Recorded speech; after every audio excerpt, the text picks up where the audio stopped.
Eu sou o Bruno Sancar. Eu sou o Gustavo Lomba. Eu sou o Jackson Lima. Está começando o Patiscada Podcast, o podcast aí que você pode assistir pelo YouTube, você pode assistir no Spotify, você pode só ouvir no Spotify. Se você pedir para sua Alexa, se você em qualquer plataforma aí você vai conseguir nos ouvir e você ainda consegue nos seguir no @patiscada em qualquer rede social. É só colocar lá @patiscada, você vai nos encontrar. E aí quando você nos encontrar, clique em seguir, clique em curtir, dá as estrelinhas, faz tudo o que você tiver que fazer para poder avaliar esse podcast que você não vai querer deixar de ouvir. E no episódio de hoje, nós trouxemos algumas recomendações. E aí cada um de nós pegou uma recomendação de um gênero diferente, para a gente diversificar aqui as coisas. Então hoje vai ter uma recomendação de HQ, uma recomendação de filme e uma recomendação de animação. Então nós vamos ter 3 tipos de recomendações distintas ali. E começando comigo, já vou trazer então a minha recomendação aí sem mais delongas, que é a HQ, né, a graphic novel, a história aí do Alvo Humano. Estou aqui com ela mostrando no vídeo, né? Quem estiver aí só ouvindo, eu estou mostrando então a nossa HQ do Alvo Humano. E aí como funciona essa HQ? Eu fiquei sabendo dela, achei bem interessante o conceito e quis ir lá comprar. São duas edições, né, bem pequenas. Eu não gosto de pegar essas compilações muito grandes, que pegam todas as histórias que saíram ali num determinado período e compila ali em 2 histórias.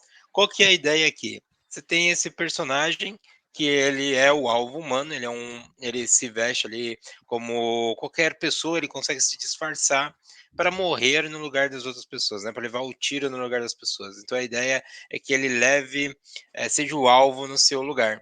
E aí aqui na primeira história a gente começa a ver ele como Lex Luthor, e aí ele está no lugar do Lex Luthor, e aí ele leva um tiro, e aí começa a nossa história, né? E aí ele sobrevive, ele consegue pegar o cara que queria matar o Lex Luthor, então ele está treinado, ele é especialista em ser esse tipo de alvo, e aí acontece alguma coisa inesperada. Ele é envenenado no processo. E aí ele tem que começar a investigar quem foi que envenenou ele e quem queria que ele morresse, né? E aí ele vai tentar ali descobrir, será que alguém tentou envenenar o Lex Luthor e acabou me envenenando? Será que alguém queria me envenenar?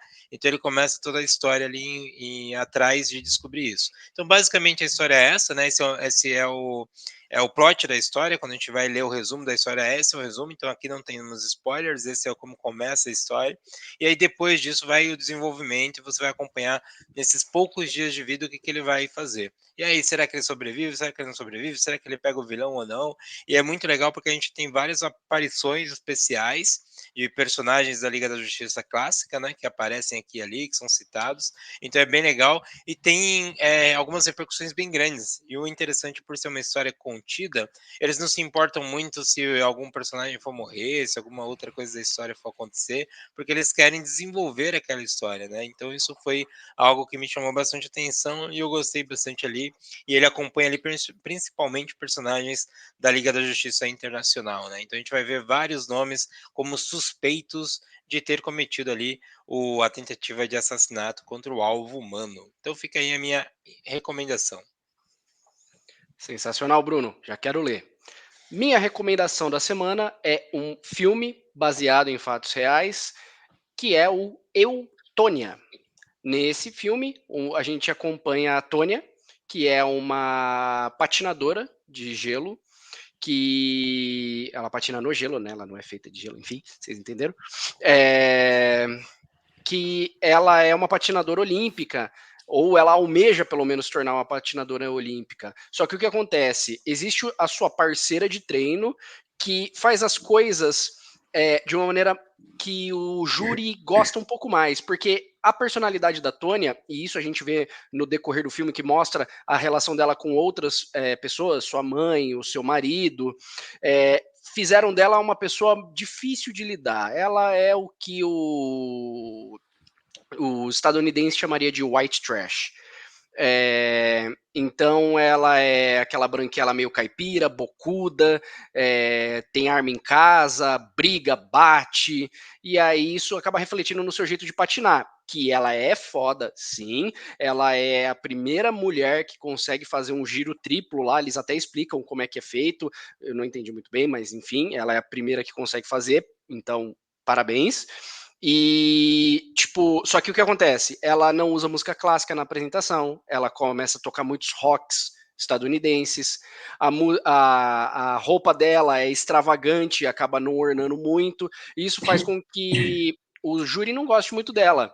E aí, como fica nessa sinuca de bico de, tipo, uma das duas, ela e a melhor amiga dela, vão ser chamadas para a equipe olímpica, e isso também tá no trailer do próprio filme, algo acontece, alguém arma alguma coisa para simplesmente uma pessoa ser paga e arrebentar o joelho da amiga dela. Então, no primeiro momento, putz, que tristeza, oh meu Deus, e aí ela vai pro time olímpico, só que depois começam a se fazer perguntas, pô, mas e aí? E aí começam a vir figuras suspeitas. Tá, será que ela sabia de alguma coisa? Será que o marido dela sabia de alguma coisa? Será que a mãe dela sabia de alguma coisa? Então fica esse clima de, pô, mas quem que fez isso, né? E tudo isso numa roupagem que isso me pegou muito de uma maneira positiva, numa forma de mockumentary, né? O documentário escrachado. Ele é tão escrachado que eu diria que o único documentário que eu já assisti que é mais escrachado que o dele é o documentário do Weird Al.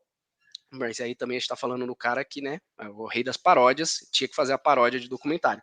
Mas esse do Eutônia também tem essa cara de documentário, muito louco, muito legal, várias referências. Tem uma cena dela treinando para entrar em forma de novo, com um saco, não lembro do que era, de ração, alguma coisa, correndo pela floresta. Aí tem um momento dela falando com a câmera, né? Ela falou: Ó, o Rock fez isso para bater no russo e funcionou. E sai, continua correndo. Então, assim, muito legal, muito cheio de bom humor, apesar de uma história bem controversa.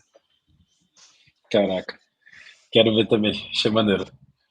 Bom, assisti um seriado, foi indicação de um amigo meu, inclusive é o marido da Erika, que trabalha com a gente, e ele falou que Samurai dos Olhos Azuis era muito legal. Eu tinha olhado a cara do negócio e eu falei, tem cara de ser aqueles animes meio tosco assim, aquela animação meio mais ou menos. Será? Deixa eu dar uma chance pro negócio aqui. No fim, é uma animação franco-americana.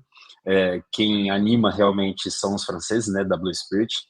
E, cara, é muito bonito. Tipo, a animação em si, esquece a história e tal, é muito bonita.